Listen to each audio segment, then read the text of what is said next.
Magdiwang kayo't magsaya, sa langit ay liligaya, gagantimpalaan tuwina.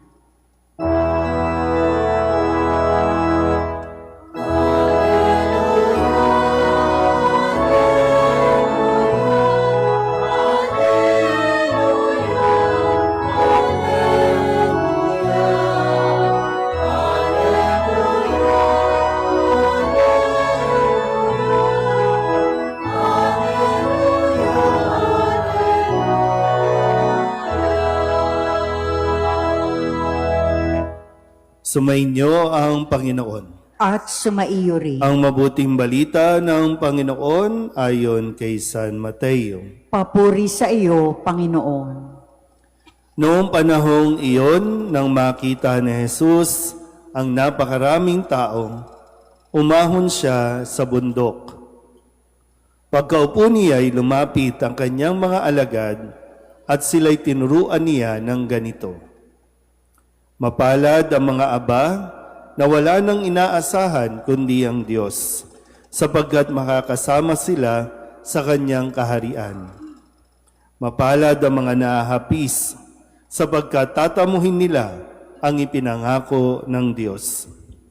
Mapalad ang mga nagmimiting makatupad sa kalooban ng Diyos, sapagkat ipagkakaloob sa kanila ang kanilang minimithi. Mapalad ang mga mahabagin, sapagkat kahabagan sila ng Diyos. Mapalad ang mga may malinis na puso, sapagkat makikita nila ang Diyos. Mapalad ang mga gumagawa ng daan sa ikapagkakasundo, sapagkat sila'y ituturing ng Diyos na mga anak niya. Mapalad ang mga pinag-uusig dahil sa kanilang pagsunod sa kalooban ng Diyos, sapagkat makakasama sila sa kanyang kaharian. Mapalad kayo kapag dahil sa aking inaalimura kayo ng mga tao, pinag-uusig at pinagwiwikaan ng lahat ng uri ng kasamaan na pawang kasinungalingan. Magdiwang kayo at magalak, sapagkat malaki ang inyong gantimpala sa langit. Ang mabuting balita ng Panginoon. Pinupuri ka namin, Panginoong Hesukristo. Isang magandang umaga po sa inyong lahat. Tayo po ay nasa ikaapat na linggo ng karaniwang panahon at tinatawag din po ngayong linggong ito bilang Pro-Life Sunday, Day of Prayer o Araw ng Panalangin and Awareness Against Human Trafficking. Sabihin nyo nga po, mapalad. Ulit, mapalad ako. Mapalad ako. Feel nyo ba talaga na mapalad kayo? Paggising nyo ba kanina o at least nitong, kasi panibagong buwan na naman, February 1 na ngayon, nakalipas na ang isang buwan, masasabi mo bang mapalad ka? At yung bang pagharap mo sa Panginoon, Lord, salamat. Di ba? Pag ang isang taong feeling blessed, di ba? Blessed. Pagiging mapalad ay pagiging blessed. So, blessed ba tayo at masasabi natin, Lord, thank you at blessed na bless ako dahil mapalad ako. Kaya bang makita yon na mapalad ka? O nung January, puro kamalasan ang nasa isipan mo. Ngayong February, ganyan pa rin. Yung utak mo, yung disposition mo, wala kang makitang magandang nangyari sa buhay mo. Sabihin niyo nga sa katabi ninyo, kawawa ka pag ganun. Diba? Mapalad ka, wala ka sa ospital ngayon. Mapalad ka, kahit papano, kahit may sakit ka, buhay ka pa. Mapalad ka kahit na, diba, maraming pwedeng makita. Kaya lang, kadalasan, ang tinitingnan natin, yung mga bagay na kawawa naman ako kasi wala ako nito, wala ako noon, kawawa naman ako. Yan ang isip mo eh. Kaya nga ngayon, ibinibigay at tinuturuan tayo ni Jesus kung paanong tinuruan ni Jesus ang kanyang mga alagad nitong mga mapapalad na ito, na makita nawa ng mga alagad na mga sumusunod sa kanya ang pagiging mapalad. Kumpara sa sinasabi ng mundo, sino ba ang mga taong mapapalad?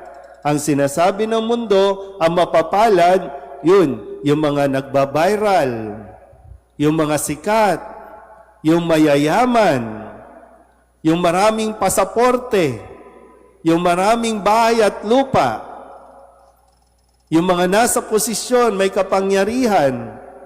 Mapalad ang mga taong maraming pera. Sinong walang pera dito? Taas ang kamay. Oh, di ba? Ayaw pa rin, di ba? Kasi kahit ultimo bilyonaryo, hindi pa tapos. Para sa kanila, kulang pa rin. Kahit nga mga bilyar, di ba? Ang dami ng lupa, kulang pa rin eh. Mayayaman na, kulang pa rin. Pero kinaiinggitan na natin ng marami sa atin, ang swerte naman nila. Di ba? Nakakapag-abroad, nakakakain ng halagang libo-libo, 100,000 sa isang upuan. Yun ang sinasabi ng mundo, mapalad. Lalo na kapag tininan mo yung cellphone ng katabi ninyo. Sige nga, tingnan nyo nga. O, yung galing mo naman, ang swerte mo naman. iPhone, ano na ba ngayon?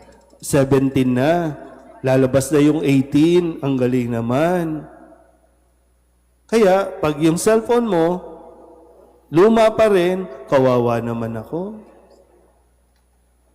Kasi yung disposition nga ng mundo, alam nyo, papaano tayo i-manipulate na para bang ang kaligayahan natin nakadepende sa kung ano ang nakukuha natin na ibinibigay ng mundo na kahit kailan naman talaga, hindi yon. Bagamat hindi natin sinasabi na hindi mo kailangan yon. Hindi natin sinasabi na wag mong asamin yon. Ang itinuturo lang sa atin na maibalik natin lagi ulit yung disposisyon kung paanong tingnan ni Jesus ang buhay. Kasi si Kristo mismo, di ba? Si Kristo, anak ng Diyos, nandun na sa kaharian ng langit, pero piniling maging tao, magpakumbaba, makisalamuha sa atin. Nung ipinanganak, hindi naman sa palasyo, ipinanganak sa isang sabsaban, lumaki sa isang hindi kilalang lugar o hindi kilalang bayan. Anak ng karpentero, simpleng may bahay si Maria. Pero araw-araw, dala-dala niya ang pagpapasalamat dahil mapalad siya, dahil nasa kanya ang Diyos. Sabihin niyo nga ulit, mapalad ako. Sana makita mo rin, no? Yung nandito ka, kayo na mga nagsimba ngayon, yung mga nasa online, mapalad ka. Kasi yung iba, walang oras para magsimba. Dalawa lang naman, di ba? Yung mayayaman, walang oras para magsimba kasi busy-busy. Ganon din naman yung mahihirap, sa dami ng sinasabing mahirap dito sa Tondo, wala ring oras at ayaw magbigay ng oras para magsimba. Galit ba si Jesus sa mayayaman? Lagi bang pabor sa mahihirap? Hinan niyo lagi, ha? Ang sabi, mapalad ang mga aba, ang mahihirap, na walang inaasahan kundi ang Diyos. Hindi lang basta mapalad ang mahirap, ayaw ba ng Panginoon na umasenso ka? Ayaw ba ng Panginoon na umayos ang buhay at guminhawa ka? Para saan pa yung ating pagdarasal? Lord, biyayaan mo kami. Ibinibigay ng Diyos ang ating mga kahilingan, ating mga panalangin. Ang sinasabi lang, kahit mahirap tayo, manatili tayo sa Diyos. Yumaman ka man, at wala kang pwedeng ipagmalaki. Di ba sabi sa ikalawang pagbasa, anong ipagmamalaki mo sa mundong ito? Nasa iyo lahat ng material na ninanais ng tao sa mundong ito? Ipinagmamalaki mo yan? Ang sabi, ang ipagmalaki mo, yung nasa iyo ang Diyos. Yung nandito ka. Hindi yung lagi tayong hingi lang ng hingi, kaya tayo nandito. Pero yung nandito tayo kasi masarap sa pakiramdam na malamang blessed pa rin tayo. Kahit sabihin natin sa pamantayan ng mundo, mahirap ka. Pero kung ang isip mo, hindi. Kahit mahirap ako, masaya. Kahit mahirap ako, kahit may sakit ako, nandyan ang Diyos, kasama ko ang Diyos, masaya. Ganyan ang pag-iisip na gustong ituro sa atin ng Diyos. Hindi naman, kung tutuusin, hindi naman tayo mahirap na. Hindi kayo naniniwala. Di ba kayo umahon kahit papano? Sige nga. Dati, ang ulam mo tuyo lang, di ba? Hanggang ngayon ba, tuyo pa rin? Di ba? Nakakakain na kayo ng spaghetti, di ba? Nakakain na kayo ng fried chicken. Simula ba noon? Kanin, mantika, asin, hanggang ngayon ba yung pa rin? Di naman, di ba? Umahon, umaasenso. Nakakain. Dati nga, di ba? Hirap na hirap kang kung saan ka kukuha ng pambili ng bigas. Ngayon, magkano ang load? 50 pesos. Mas gusto pa nga natin load. Mas masaya tayo kapag may load. Okay na tayo, walang kanin.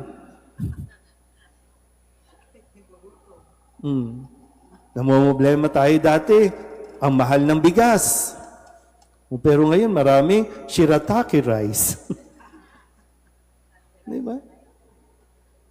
Tingnan mo lang, marami. Para masabi mong bless ako at salamat sa Diyos. Mapalad ako, salamat sa Diyos. Kaya nga maganda po na sana maibalik natin, lalo na sa mga matatandang naririto. Huwag niyong baguhin yung kaisipan na di bali nang magdildil ng asin. Basta't ang ipinakakain sa pamilya, hindi galing sa nakaw. Hindi galing sa pang-aabuso ng kapwa, hindi galing sa panloloko ng kapwa. Di bali ng barong-barong ang tirahan. Basta't hindi galing sa korupsyon, hindi galing sa pagnanakaw. Yun nga lang, di ba? Tinin yung mga reaksyon ng mga mukha ninyo. Okay lang, Father, magnakaw konti. Basta, ganyan namamanipulate na tayo Pero nawa, ibinibigay ulit ni Kristo, ganito tayo dapat mag-isip. Ito dapat ang disposisyon natin. Di bali ng usigin, basta't nasa atin ang Diyos. Di bali ng pagtawanan. Kayo naman, simba kayo ng simba. Wala naman nangyayari sa buhay nyo. Tinyo kami, hindi kami nagsisimba, pero mayaman kami. Pero tingnan mo, sinong mas nakakatulog ng mahimbing? Sinong nakatulog ng mahimbing dito? Wala. Mga puyat kayo. Mga puyat kayo sa kakaisip. Sa kakaisip ng kung ano-anong gusto nyong bilhin, kung ano-anong gusto nyong maangkin. Yan, tuloy, Kaya hirap na hirap kayong magpaganda. Tulog lang yan. Pero yung kapayapaan, yung maging panatag ka, kasi alam mong wala kang inagrabyado, wala kang niloko, wala kang pinagsamantalahan, at lahat ng kung anong meron ka dahil talagang lumaban ka ng patas, nagsikap ka, nagtrabaho ka, nagtiis ka. At sa iyong pagtitiis, lagi mong iniisip, kasama mo ang Diyos. Kaya ngayon, huwag niyo naman sabihin walang ginawa. Nakaranas at makakaranas pa rin tayo ng ginhawa. Manatili lang tayo sa piling ng Diyos kahit na may mga panahong napakahirap mabuhay ng patas sa panahong ito. Sabi nga sa unang pagbasa, lagi nating hanapin ang Diyos. Amen.